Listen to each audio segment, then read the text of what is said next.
तो लीजिए फ्रेंड्स, 5 बजे मैं घर से निकली और निकल करके कहाँ आ गई। देखिए मैं घिउरा के बागान में आ गई। तो यहाँ पर मैं क्या तोड़ रही हूँ, घिउरा नहीं, आज मैं घिउरा का पत्तल तोड़ रही हूँ। कि शाम का नज़ारा आप लोग को दिखा दी। तो देखिए फ्रेंड्स, इसमें मैं सरसों तेल ले ली, उसके बाद ये खरी हो गया और उसके बाद ये घिउरा का पत्तल, और इसमें मैं कपड़ा अपना रख ली हूँ। तो चलिए अभी टाइम ना 5:30 पौने 6 हो रहा है, तो मैं घर से निकल रही हूँ। तो लीजिए फ्रेंड्स, 6 बजे मॉर्निंग में गंगा सागर जनकपुर का जो पोखर है वहाँ पर आ गए। देखिए यहाँ पर सभी लोग स्नान करे, कितना भीड़ है। मैंने 6 बजे मॉर्निंग का भीड़ में दिखा रही हूँ। तो चलिए मैं भी यहाँ पर डुबकी लगा रही हूँ, देख सकते हैं आप लोग। और कुछ लेडीज देखिए नहा करके यहाँ खरी बाल में लगा रही है। तो चलिए अब मैं नहा ली, पहले पूजा करने चलती हूँ। तो लीजिए फ्रेंड्स, कल शाम में मैं इसीलिए घिउरा पत्तल तोड़ने गई थी। आज हम लोग का जितिया पर्व का नहाय खाया है। तो सबसे पहले मैं यहाँ पर स्नान कर ली हूँ और गीला कपड़ा से ही देखिए यहाँ पर घिउरा का पत्ता धो ली हूँ। और उस पत्तल पर देखिए खरी को पानी में फूलने के लिए रख दी थी। तो यहाँ पर जितवाहन और चूल्हे शहर का पूजा होता है, तो उस पर हम लोग घिउरा के पत्तल पर खरी को रखती हैं। उसके बाद चलिए अब यहाँ पर मैं सरसों तेल भी लेकर आई हूँ। तो सरसों तेल पहले चढ़ा देती हूँ और यही तेल जो बच जाएगा सो घर ले जाकर सभी बच्चे और हस्बैंड को लगाऊंगी। तो देखिए यहाँ पर तेल भी चढ़ा दी। उसके बाद जो यहाँ पर फूल है उसको भी चढ़ा लेती हूँ और उसके बाद धूप दीप से मैं पूजा करूँगी। ये जितिया पर्व ना मिथिला बिहार का प्रसिद्ध पर्व है। तो ये पर्व ना हम लोग पोखर तालाब में ही करते हैं। वैसे तो जो नहीं जा सकते सो घर में भी अपना कठौता में पानी रख कर करते हैं, लेकिन हम लोग गंगा सागर में आए हैं। पूजा के बाद फिर हम लोग खरी से बाल धोए, उसके बाद फिर शैम्पू से बाल धोकर देखिए हम लोग यहाँ नहा लिए।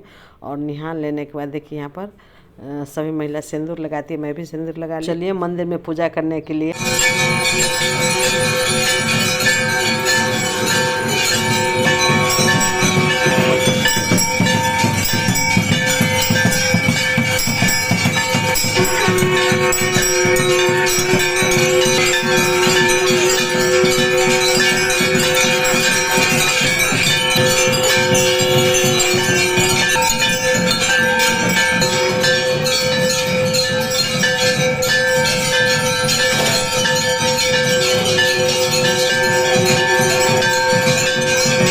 तो मंदिर में आई तो आरती हो रहा था और इतना भीड़ हो गया कि लगता था कि सकस जाएंगे हम लोग। तो किसी तरह अंदर में जाकर मैं तो पूजा कर ली। उसके बाद मैं निकली, बहुत भीड़ था फ्रेंड। तो देखिए मंदिर से बाहर भी निकलने का रास्ता नहीं, इतना भीड़ है कि हमको हाथ ऊपर करके अपना फ्रेंड लोग को बोलना पड़ता है कि मैं यहीं पर हूँ, आ रही हूँ, आ रही। बहुत भीड़ था। कहीं कहीं मैं आवाज़ को म्यूट कर देती हूँ और कहीं कहीं आप लोग को सुनने के लिए छोड़ देती हूँ, कितना हल्ला हो रहा है सो कह के। भीड़ के चलते ना मेरा पूरा साड़ी गीला हो गया। मैं दूसरा साड़ी चेंज की। स्वागत दोस्तों, अपन किचन की तरफ से मेरे पूरे परिवार की तरफ से हैप्पी जितिया। जितिया का ढेर सारा शुभकामना। देखिए सारा फल फूल ले लिए हैं। तो जितिया पूजा में हम लोग को अभी नहा कर आए, पूरा साड़ी भीग गया था, चेंज किया, दूसरा साड़ी पहने हैं, अभी चढ़ेगा। तो हम लोग ना दही चूड़ा नहीं चढ़ाते, फल फूल चढ़ाते। तो चलिए काट लेते हैं। यहाँ पर वही 5 रंग का जो फल फूल है सो मैं यहाँ काट ली हूँ और गाय का दूध और गुड़ यही सब मिलाकर चढ़ाएंगे। तो जितवाहन बाबा का पूजा बाहर छत पर ही होता है। तो देखिए यहाँ पर मैं खुला छत में आ गई। तो छत को मैं यहाँ पर धो ली, घिउरा पत्तल, फिर वही घिउरा को पत्तल मैं धो ली। उसके बाद कटा हुआ फल फूल में यहाँ पर मैं गुड़ को रख ली, दूध और घी मखान वही सब सारे चीज़ को रख करके देखिए यहाँ पर जितवाहन और चूल्हा सियार के नाम से मैं यहाँ पर प्रसाद चढ़ा देती हूँ। उसके बाद फूल चढ़ा दी और उसके बाद धूप दीप दिखा करके देखिए यहाँ जितवाहन बाबा का मैं पूजा कर लेती हूँ। तो जितिया पावन में न घिउरा पत्ता का ही ज़्यादा महत्व है। तो पोखर में चढ़ाई हूँ, आज अभी चढ़ा ली। कल मॉर्निंग में हम लोग को नहीं चढ़े। तो कल सवेर में जो लोग दही चूड़ा चढ़ाते हैं हम लोग को नहीं चढ़ेगा। सोचे सवेरे उठकर थोड़ा सा अंगठन कर लीजिए, खा लीजिए। तो देखिए यहाँ पूजा कर ली। उसके बाद मैं अपना बच्चा लोग से मैं वीडियो कॉल पर बात कर रही हूँ। तो यहाँ पर बेटी से तो बात हुआ, लेकिन बेटा से नहीं बात हुआ। तो बेटी को मैं वहीं से बोली कि बेटी लो जितवाहन बाबा को प्रणाम कर लो और भैया को फ़ोन लगाओ। तो बोलती नहीं मम्मी, भैया साथ सोए हैं, सो भैया को नहीं फ़ोन लग रहा है। क्या कि अमेरिका में और नेपाल में थोड़ा सा डिफरेंस हो जाता है ना, दिन रात का फ़र्क हो जाता है। उसके बाद देखिए हस्बैंड भी प्रणाम किए। उसके बाद देखिए परी भी कितना श्रद्धा से परी पूजा कर रही है। ये जितिया का पूजा तो मेन बच्चा लोग के लिए ही होता है। तो लीजिए रेखा भी प्रणाम कर ले। तो चलिए अब मैं यहाँ पर प्रसाद को छरंग देती हूँ। तो पहले तो हम लोग की सास ना रोटी बनाती थी, दूध रोटी हम लोग को चढ़ता था, लेकिन जब से मैं करने लगी तो मैं फल फूल ही चढ़ाने लगी। तो अब हम लोग के इधर ना सभी लोग फल फूल ही चढ़ाते हैं। तो ये पूजा पाठ हो गया। तो हम लोग के इधर ना इसको खाया नहीं जाता, नदी में भसाया जाता था। चलिए मैं नदी में भसा कर आती हूँ। हम लोग के मैके में ना जितवाहन का भाग बेटा को दिया जाता है और चूल्हों का भाग बेटी का, सियार का भाग जो रहता है सो कौआ वगैरह को दिया जाता है। तो यहाँ मैं पोखर से जो तेल पूजा करके लाई थी तो मैं अपने हस्बैंड को लगा दी। उसके बाद देखिए यहाँ पर परी को लगा दी और परी की मम्मी भी आई है। तो मैं बुला रही हूँ। तो परी की मम्मी ना कैमरा में नहीं आना चाहती रहती है। तो यहाँ परी बोलती थी थोड़ा ही तेल डालिएगा, मैं ढेर सारा तेल रखती थी, इसलिए परी गुस्सा गई। आंटी मम्मी हमको बहुत तेल रख दी है। हम कही कोई बात नहीं, कल बाल धो लेना। उसके बाद फिर मैं दौड़ कर यहाँ पर परी को मम्मी को भी तेल लगा दी। तो परी की मम्मी बोलती दीदी जी लेट हो जाएगा, काहे कि खाना बनाना है। उसके बाद मैं अपने हस्बैंड को प्रणाम किया और यहाँ पर सभी के लिए मैं प्रसाद लगा दी थी, वही फल फूल था सो। उसके बाद चलिए अब चाय पार्टी चलेगा। तो यहाँ पर मैं जल्दी जल्दी पहले सभी आदमी को प्रसाद प्लेट में लगा कर दे दी। उसके बाद मैं किचन में आकर जल्दी से फिर चाय बनाने लगी, क्या कि परी पहले ही बोली थी कि आंटी मम्मी आज मॉर्निंग में चाय पार्टी ऊपर बनेगा।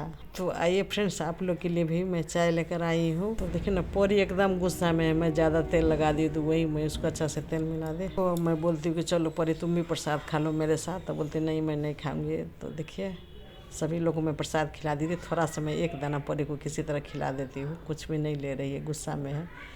तो लीजिए फ्रेंड्स, अब मैं भी जितवाहन बाबा को मैं प्रसाद खा लिया, मैं चाय पी रही हूँ। चाय पार्टी खत्म होने के बाद डायरेक्ट मैं किचन में आई, कहे कि टाइम 10 बज गया था। तो देखिए यहाँ पर मैं क्या क्या काट रही हूँ। लौकी काट ली हूँ, परवल काट ली और ये साग है। तो सारे जितना काटने का चीज़ है तो चलिए मैं जल्दी जल्दी मैं नीचे ही बैठकर सब्ज़ी जल्दी जल्दी काट लेती हूँ। तो सारा सब्ज़ी पहले काट लेती हूँ, उसके बाद फिर देखिए मैं अगला स्टेप की तरफ ले चलूँगी। तो लीजिए फ्रेंड्स, कटिंग का काम संपन्न हो गया। आलू परवल का भुजिया काट ली, लौकी का सब्जी, सलाद और साग। तो इधर मैं गैस जला लेकर कढ़ाई गैस पर डाल दी। कढ़ाई मेरा गर्म हो चुका है। तो अब मैं इसमें आवश्यकता अनुसार सरसों तेल को डाल दी। उसके बाद छोटा चम्मच से 1 चम्मच पचफोरन डाल दी। देखिए इधर मैं ओल को भी बॉयल कर ली। तो इधर ओल को मैं दूसरे बर्तन में ट्रांसफ़र कर ली। देखिए इधर मेरा तड़का भी क्रैकल हो चुका है। अब इस स्टेज पर जो ये मैं आलू परवल काटी थी उसको मैं इसमें डाल दी। यहाँ पर मैं आलू परवल का चिप्स वाला भुजिया बना रही हूँ। तो देखिए आलू परवल को मैं चला ली, उसके बाद ढक दिए। तो चलिए 1 मिनट के बाद फिर मैं यहाँ पर भुजिया को खोल करके देख लेती हूँ। उसके बाद फिर यहाँ पर मैं भुजिया को चला ली, फिर थोड़ी देर के लिए मैं यहाँ पर ढक दी। इधर दूसरा गैस पर दूसरा पैन को डाल दी। इधर ओल को भी मैं छिलका निकाल ली। देखिए पैन गर्म हो चुका है, इसमें मैं सरसों तेल और मेथी दाना को डाल दी। उसके बाद 2 ठो हरा मिर्च को मैं काट कर डाल दी। तो चलिए ये मेथी दाना क्रैकल हो चुका है। इस स्टेज पर जो ये कटा हुआ साग है उसको मैं इसमें डाल दी। साग में तो ज़्यादा कुछ डालना पड़ता नहीं है, तो सिर्फ मैं यहाँ नमक को डाल करके साग को नीचे ऊपर करके ढक दी और गैस का फ्लेम एकदम कम कर दी। धीरे धीरे साग पक जाएगा। चलिए यहाँ पर मैं भुजिया को देख लेती। तो भुजिया में आवश्यकता अनुसार नमक, उसके बाद देखिए 1 चम्मच हल्दी पाउडर, 1 चम्मच छोटा चम्मच से लाल मिर्च पाउडर, ये लाल मिर्च तीखा नहीं है। उसके बाद धनिया जीरा गोली मिर्च का पाउडर 1 चम्मच और आधी चम्मच डाल दी। उसके बाद चलिए भुजिया को मैं अच्छा से मिला ली और हरा मिर्च भी मैं काट कर अभी रखी, पहले भूल गई थी। तो नमक डालने के बाद मैं भुजिया को अब ढकूँगी नहीं। और इधर देखिए मैं चावल को भी धो ली और दाल मैं पहले ही पका ली हूँ, अरहर और मूंग का दाल पका ली थी। और इधर देखिए मेरा साग भी करीब करीब देखिए पक गया है। तो साग में भी लहसुन प्याज कुछ नहीं पड़ा है, सादा साग बनाई हूँ। और देखिए इधर भुजिया भी पक चुका है। तो चलिए अब मैं भुजिया को ट्रांसफ़र कर लूँगी। इधर देखिए मैं ओल जो छिलका निकाल कर रखी थी इसमें नमक डालकर मिला लेती हूँ। अब देखिए यहाँ पर भुजिया एकदम पक चुका है। अब मैं भुजिया को ना दूसरे बर्तन में ट्रांसफ़र कर लेती हूँ और अगला स्टेप की तरफ आप लोगों को ले चलती हूँ। सेम कढ़ाई में मैं यहाँ पर 2 ठो तेज़पत्ता को डाल दी, उसके बाद सरसों तेल डाल दी। अब मैं यहाँ पर आज तो लहसुन नहीं पड़ेगा, नहीं तो लौकी की सब्ज़ी में लहसुन डालती थी। तो यहाँ पर 1 चम्मच छोटा चम्मच से पचफोरन को डाल दी। उसके बाद थोड़ी सी मैं हींग को डाल दी हूँ और उसके बाद ना इसमें थोड़ा सा मैं मूली का तड़का लगाऊंगी। तो लीजिए 2-3 ठो हरा मिर्च को भी मैं काट कर डाल दी। उसके बाद देखिए यहाँ पर मैं मूली को डाल दी। तो लौकी का सब्ज़ी में ना लहसुन प्याज नहीं रहेगा तो थोड़ा सा मूली ज़रूर डालिएगा, उससे ना लौकी का सब्ज़ी का टेस्ट बहुत अच्छा आता है। उसके बाद जो कटा हुआ लौकी था उसको मैं डाल दी। उसके बाद 1 चम्मच हल्दी पाउडर, उसके बाद आवश्यकता अनुसार नमक को डाल दी। उसके बाद लौकी को नीचे ऊपर करके ढक कर मैं पका लूँगी।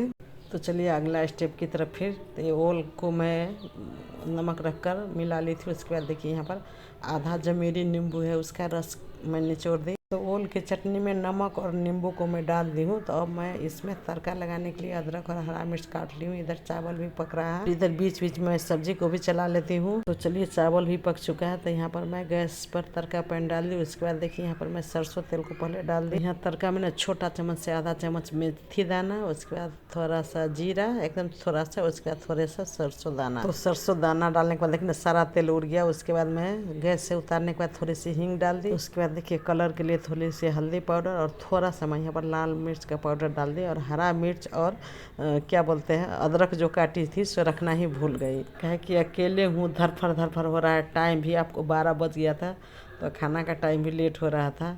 तो चलिए अब मैं यहाँ पर दाल में तड़का लगा लेती हूँ। तो दाल के तड़का लगाने के लिए मैं घी डाल दी। उसके बाद यहाँ पर एक ठो तेज़पात, एक ठो लाल मिर्च और उसके बाद यहाँ पर जीरा और थोड़ी सी मैं यहाँ पर हींग भी डाली थी। तो चलिए यहाँ पर मैं दाल में भी तड़का लगा ली। एक हाथ से मोबाइल पकड़ी हूँ, एक हाथ से वीडियो बना रही हूँ। और इधर बीच बीच में देखिए हमको सब्जी भी चलाना पड़ता है, सब्जी भी देख रेख करना पड़ता है। सारा काम अकेले ही करना पड़ता था। कभी कल हमको बहुत भीड़ हो जाता रहता है। ओल का चटनी मैं बनाती हूँ तो कच्चा तेल भी ऊपर से डालती हूँ, तड़का भी लगाती हूँ और कच्चा तेल भी डालती हूँ। तो चलिए अब मैं यहाँ पर कच्चा तेल डाल करके ओल का चटनी को मिला ली। और इधर भुजिया भी पक गया, इधर लौकी का सब्जी भी पक गया। और ये हरा मिर्च और अदरक जो काटा था सो वैसा ही रह गया, तड़का लगाने का भूल ही गई धरफड़ में। तो चलिए फिर मैं तड़का पंचरा दी। थोड़ा सा मैं यहाँ सरसों तेल डाल दी और उसके बाद पहले अदरक डाल दी और फिर हरा मिर्च डाल करके चटनी में डाल दी। देखिए इधर अब मैं अपना खाना दिखा रही हूँ। तो चावल हो गया, ये मटका दही, इसके बाद ये हो गया सलाद, उसके बाद ये हो गया साग, और इधर हो गया मूंग अरहर का दाल, उसके बाद आलू परवल का भुजिया, उसके बाद यही ओल का चटनी है जो हमको 2 बार झंझट लगाया है तड़का लगाने में। उसके बाद हो गया लौकी का सब्जी, उसके बाद इधर हो गया आलू परवल का सब्जी। तो आज का जो ये मेरा लंच है बिना लहसुन प्याज का है। तो चलिए अब मैं आप लोग के लिए इधर थाली जल्दी से लगा देती हूँ। टाइम ना 12:30 पौने 1 के करीब हो गया है। और आज का ना मौसम बहुत ही सुहाना का है कि थोड़ा थोड़ा पानी 4 बजे भोर में पड़ा था। तब मौसम में भी धूप उप नहीं है, तो मौसम एकदम अच्छा लग रहा है। थोड़ा सा जनकपुर का झलक मैं दिखा दी अपने घर से। और इधर मैं दाल लगा दी। और चलिए इधर आलू परवल का भुजिया, लौकी का सब्जी, जो खाना बनाई हूँ सारा चीज़ चलिए जल्दी से फटाफट लगा लेती हूँ। वैसे हम लोग के मिथिला बिहार में ना निहाय खाए और पारन थाली में तरुआ पकौड़ी जरूर रहता है, लेकिन मैं नहीं बनाई हूँ। तो चलिए खाना लग चुका है, लेकिन मिथिला लंच थाली बिना घी और बिना दही का अधूरा है। तो चलिए अब मैं आप लोग के लिए यहाँ पर खाना भी लगा दी।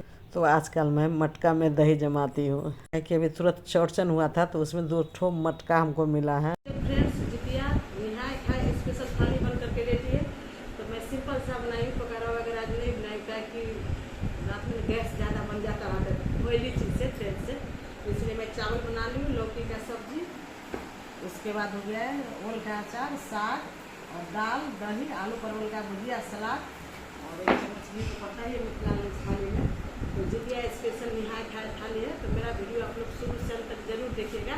वीडियो अच्छा लगा तो लाइक शेयर और सब्सक्राइब कीजिएगा। मैं मिलूँगी तब तक के लिए। ओम शांति, नमस्कार, have a good day, happy Jitiya. तो लीजिए फ्रेंड्स, देर किस बात की, जल्दी से आप लोग अपन किचन यूट्यूब पर जाइए, सब्सक्राइब कीजिए और बेल आइकन को दबा दीजिए, ताकि जब भी मैं कोई वीडियो अपलोड करूँ तो सबसे पहले नोटिफिकेशन आप लोग को पहुँचे। तो यहाँ पर मैं परी को और अपने हस्बैंड को खाना दे दी। तो मैं परी से बोली कि कैसा खाना बनाया। तो परी बोलती आंटी मम्मी बहुत अच्छा है, लेकिन आप आलू का चोखा नहीं बनाया है। तो वो नीचे से अपने मम्मी से आलू को चोखा ले करके आई। तो लीजिए फ्रेंड्स, किन किन को जितिया है सो आ जाइए अपन किचन में मेरे साथ लंच करने के लिए। चलिए अब मैं भी खा लेती हूँ। लीजिए फ्रेंड्स, पहले आप लोग के लिए मैं यहाँ पर सिंपल सा जितिया स्पेशल लंच थाली लगा दी हूँ। तो पहले आप लोग खा लीजिए। तो लीजिए फ्रेंड्स, अब मैं भी खा लेती हूँ। तो अगले वीडियो में फिर मैं मिलूँगी, तब तक के लिए हैप्पी जितिया, बाय।